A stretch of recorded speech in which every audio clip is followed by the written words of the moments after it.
I use maybe inappropriately the word utopia, because I think in terms of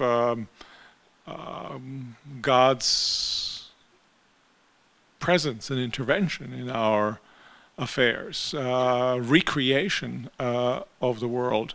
And I think in terms of the positive vision that is shaped by the grand elements of Christian story that have to be have to be kind of critically always attended to, so as not to be co-opted. It's a kind of co-option of that story into the projects that are alien to it are it's a very important task of theology.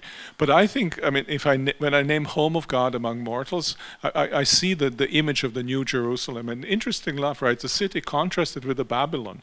And if you set this contrast of the two, you see the kind of trajectories of history in the imagination of the seer.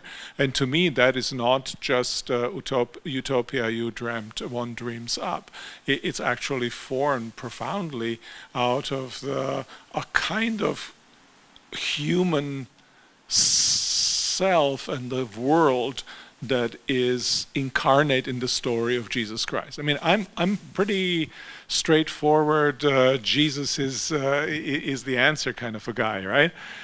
It's just really important to read that really well and not domesticate Jesus, not to create those little Jesuses in our own image. And we know that this is a propensity that is so insidious.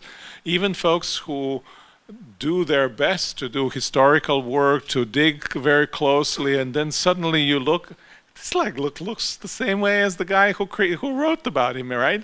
Kind of a Jesus in multiplicity of faces, and you can trace it up to today also, right?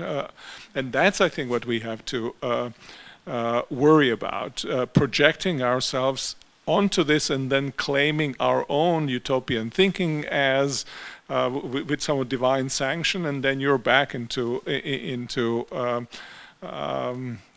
we're chasing our own tails.